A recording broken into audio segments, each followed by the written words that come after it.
କୁଟିଆ କନ୍ଧର ଦେଶ ବେଲଘର। କନ୍ଧମାଳ ଜିଲ୍ଲାର ଶେଷ ସୀମାନ୍ତ, ଯେଉଁଠି ଖଣ୍ଡେ ରାୟଗଡ଼ା ଓ ଆଉ ଖଣ୍ଡେ କଳାହାଣ୍ଡିକୁ ଛୁଇଁଛି। ସେହି ଘାଟି ପାହାଡ଼ ପରିପୂର୍ଣ୍ଣ ଜଙ୍ଗଲ ଅଞ୍ଚଳ ଖଣ୍ଡକ ହେଉଛି ବେଲଘର।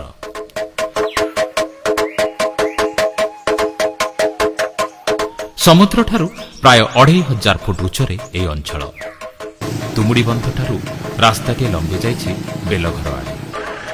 ପାହାଡ଼ ଉପରେ ପାହାଡ଼ ଡେଇଁ ଡେଇଁ ପ୍ରାୟ 30 କିଲୋମିଟର ଘାଟି ରାସ୍ତା ପାର ହେଲେ ପହଞ୍ଚି ହେବ ବେଲଘରରେ। ମାତୃଗାଁଠାରୁ ଆରମ୍ଭ ହୋଇଯିବ ଘାଟି ରାସ୍ତା।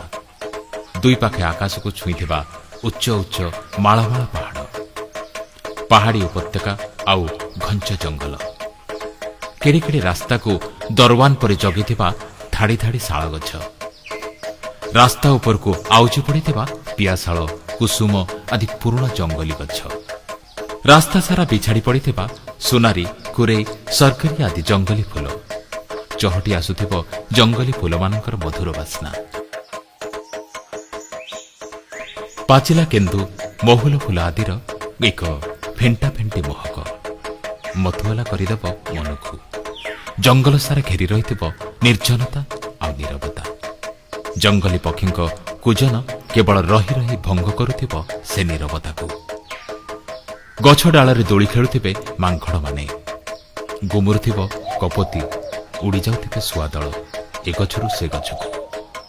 ଗଛ ଆଡ଼ୁଅଳରେ ତରକି ତରକି ଚାହୁଁଥିବେ ହରିଣମାନେ, ପୁଛ ମେଲି ଖେଳୁଥିବେ ମୟୂର ଦଳ। ଜଙ୍ଗଲୀ ଭୂଇଁରେ ଜଳଜଳ ଦିଶୁଥିବ ହାତୀମାନଙ୍କର ପାଦଚିହ୍ନ। କୋଟଗଡ଼ ହାତୀ ଅଭୟାରଣ୍ୟ ଅନ୍ତର୍ଭୁକ୍ତ ଏହି ଅଞ୍ଚଳ। ହାତୀମାନଙ୍କ ବିହାରସ୍ଥଳୀ। କଲରାପତରିଆ ଓ ଚିତା ଆଦି ମଧ୍ୟ ଭେଟ ପଡ଼ନ୍ତି ବେଳେବେଳେ।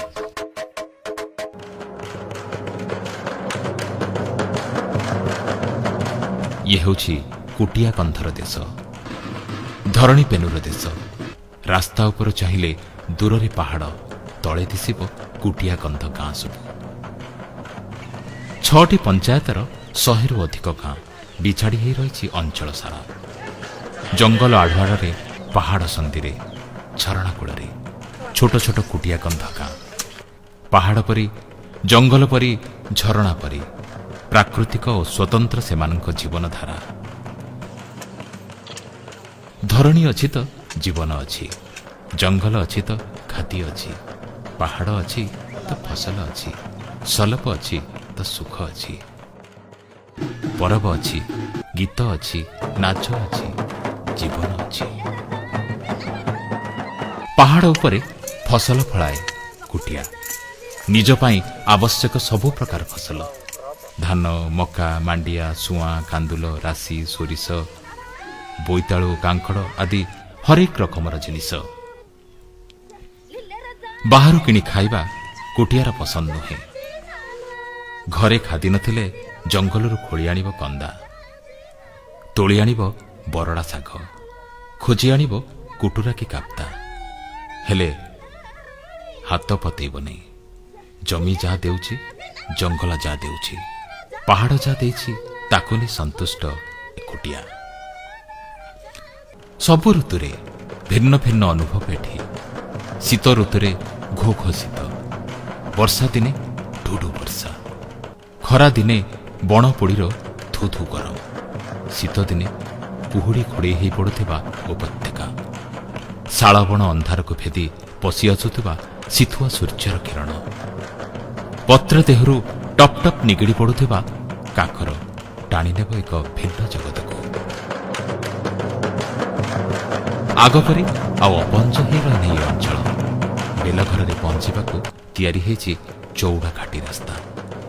ବେଲଘରରେ ରହିବା ପାଇଁ ଅଛି କାଠ ବଙ୍ଗଳା। ଅନେକ ସରକାରୀ ଯୋଜନା ଦ୍ୱାରା ବଦଳିବାକୁ ଆରମ୍ଭ କରିଛି କୁଟିଆମାନଙ୍କ ଜୀବନଧାରା। ଶିକ୍ଷା, ସ୍ୱାସ୍ଥ୍ୟ ଓ ଜୀବନ ଜୀବିକାର ସୁଯୋଗମାନ ପହଞ୍ଚିଛି।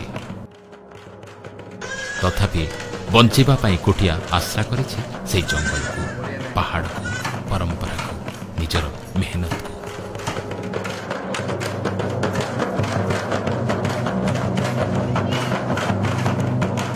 ଆପଣମାନେ ବି କେବେ ଆସନ୍ତୁ ନା କୁଟିଆମାନଙ୍କ ଏହି ଦେଶକୁ, ଅନୁଭବ କରିବାକୁ ସେମାନଙ୍କ ପ୍ରାକୃତିକ ଜୀବନଧାରାକୁ, ସେମାନଙ୍କ ପରମ୍ପରାକୁ ସେମାନଙ୍କ ଜୀବନକୁ। ଏଠିକାର ରହଣି ଆପଣମାନଙ୍କୁ ନିଶ୍ଚୟ ଏକ ଭିନ୍ନ ଅନୁଭବ ଆଣିଦେବ। ଆପଣ ଏଠି ଭେଟିପାରିବେ ଅରଣ୍ୟର ଆତ୍ମାକୁ, ଶୁଣିପାରିବେ ପାହାଡ଼ର ପ୍ରତିଧ୍ୱନିକୁ, ଦେଖିପାରିବେ ଉପତ୍ୟକାର ଉତ୍କର୍ଷକୁ। ସାଂସାରିକ ବ୍ୟସ୍ତତା ଭିତରୁ ବାହାରି କିଛି କ୍ଷଣ ବୁଝିପାରିବେ ଜୀବନକୁ।